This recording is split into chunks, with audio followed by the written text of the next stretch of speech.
अस्सलाम वालेकुम, नमस्कार, सत श्री अकाल। मैं मोहम्मद रफीउद्दीन एसआर के न्यूज चैनल में आप सभी का इस्तकबाल करता हूं। आइए देखते हैं आज के तफसीलात। कल शाम 4:30 को जगतगिरीगुट्टा पुलिस स्टेशन के हुदूद जगतगिरीगुट्टा आखिरी बस स्टैंड के पास 22 साला रोशन कुमार सिंह पर कातिलाना हमला हुआ था। पुलिस ने रोशन कुमार सिंह की जान बचाने की पूरी कोशिश करने के बावजूद भी रोशन कुमार सिंह का कल देर रात इंतकाल हो गया।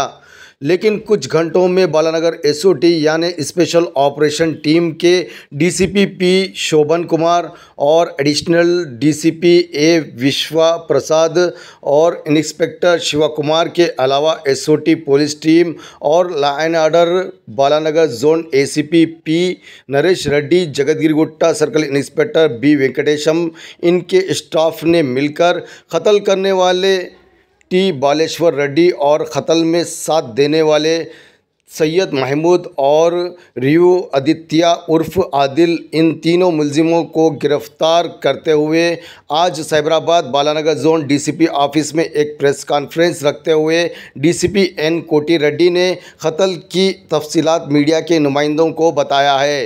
आइए देखते हैं हमारे नुमाइंदे मोहम्मद ईसा की ये तफसीली रिपोर्ट। हर खबर से बाखबर रहने के लिए हमारे एसआर के न्यूज़ चैनल की वीडियोस को लाइक और शेयर करें और हमारे चैनल को ज़रूर सब्सक्राइब करें। Sir okay. మీ అందరికీ తెలుసు, నిన్న సాయంత్రం 4:30 టైంలో బాలానగర్ డివిజన్లో ఉన్నటువంటి జగతగిరిగుట్ట పోలీస్ స్టేషన్ పరిధిలో జగతగిరిగుట్ట బస్ స్టాండ్ దగ్గర బ్రాడ్ డే లైట్లో ముగ్గురు వ్యక్తులు కలిసి రోషన్ కుమార్ సింగ్ అనే వ్యక్తిని అతి విచక్షణ రహితంగా కత్తులతో పొడిచి చంపడం జరిగింది. ఆ కేసులో ఇమీడియట్గా మర్డర్ కేసు కింద ఎఫ్ఐఆర్ రిజిస్టర్ చేసి SOT DCP Shobhan Kumar, additional DCP Vishwaprasad, Balanagar ACP Naresh Reddy, Jagadgirigutta inspector Venkatesh, Balanagar SOT inspector Shiva, entire team అందరూ కూడా ఇమీడియట్గా టీమ్స్ ఫామ్ అయ్యి, మనకి ఎందుకంటే సీసీ ఫుటేజ్లో సోషల్ మీడియాలో వైరల్ అయింది కాబట్టి ఆ పర్సన్స్ ఎవరు అనేది మనకు అప్పుడే తెలిసిపోయింది. వాళ్ళు ముగ్గురు వ్యక్తుల పేర్లు మనకి బాలశౌర్ రెడ్డి,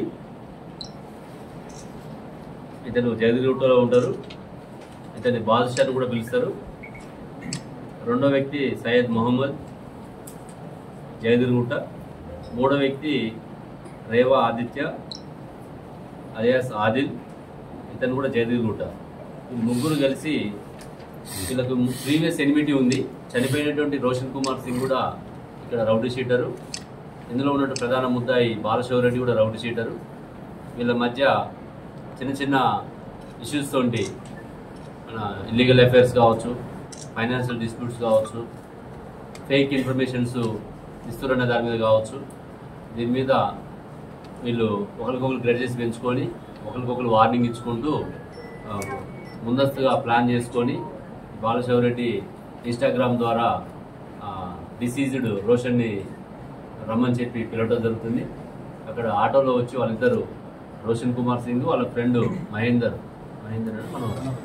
మనోహర్ ఇద్దరు ఆడికి ఆటోలో దిగ్గానే వీళ్ళు ప్లాన్ ప్రకారము మహమూద్ వచ్చేసి అతన్ని పట్టుకోవటము, ఈ ఆల్రెడీ ఇతను బాలశౌర్ రెడ్డి అమెజాన్లో ఒక నైఫ్ను కూడా ముందస్తుగా ప్రొక్యూర్ చేసుకోవటము. ఆ ప్లాన్ ప్రకారము ఎప్పుడైతే మహమూద్ వచ్చేసి పట్టుకుంటాడో బాలశౌర్ రెడ్డి విశేషణ రహితంగా 4-5 సార్లు పొట్ట మీద, బ్యాక్ సైడు ఇవన్నీ కూడా పడటం వల్ల అతను పరారైతాడు. ఇమీడియట్గా మనం పోలీసు ఇన్ఫర్మేషన్ రాగానే అతన్ని హాస్పిటల్లో ఫస్ట్ ఎయిడ్ చేయించి గాంధీకి ట్రీట్మెంట్ కోసం పంపిన తర్వాత ట్రీట్మెంట్ తీసుకుంటూ చనిపోవడం జరిగింది.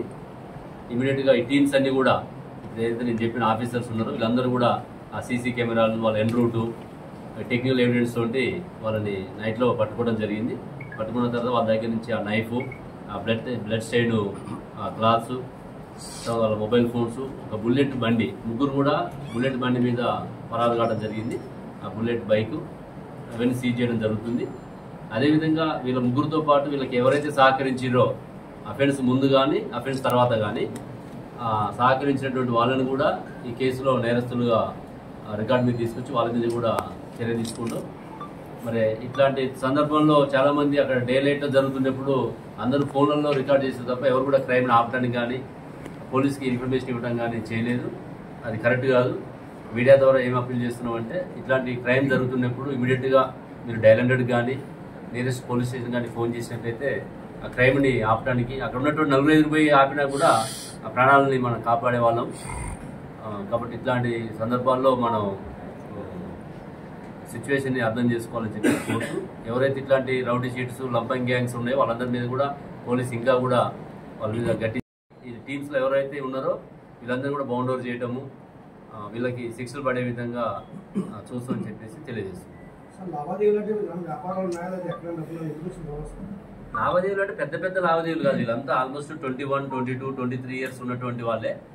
చిన్న చిన్న ఇష్యూస్లలో ఇల్లీగల్ అఫైర్స్ కావచ్చు, కొన్ని గతంలో జరిగినటువంటి కేసులలో వాళ్ళకి బెయిల్ గురించి కావచ్చు, జైలుకు పోయించిన సందర్భంలో కావచ్చు, ఇట్లాంటి అది మెయిన్గా ఏంటంటే ఈ వీళ్ళ మీద కేసులు అయినప్పుడు వాడు సమాచారం ఇచ్చినట్టు వీళ్ళు సమాచారం ఇచ్చిన వాళ్ళ ఒక అపోహలు పడి ఆవేశాలకు పోయి దీన్ని రివెంజ్ తీసుకోవడం జరిగింది. ఇలా కొంతమంది ఫ్రెండ్సే ఒకళ్ళు ఆటో నడుపుతారు, ఒకళ్ళు ట్యాక్సీ నడుపుతారు, ఒకళ్ళు నార్మల్గా ఇంట్లో వాళ్ళ పేరెంట్స్ మీద డిపెండ్ అయి ఉన్న వాళ్ళు ఉన్నారు. అంటే అదే మనకు నిర్ధారణ రాలేదు, అట్లేం లేదు సార్. ఈ ముగ్గురు కూడా కేబిహెచ్బిలో వ్యభిచారం చేయించే వాళ్ళు కొత్తగా రిక్రూట్ చేసుకున్న ఎవరు నెల్లూరు మహిళా విషయంలోనే గొడవ వచ్చింది. బాలశౌర్ రెడ్డి చెప్పాను అంటే ఇల్లీగల్ అఫైర్స్ అనేది అదే సబ్జెక్టు.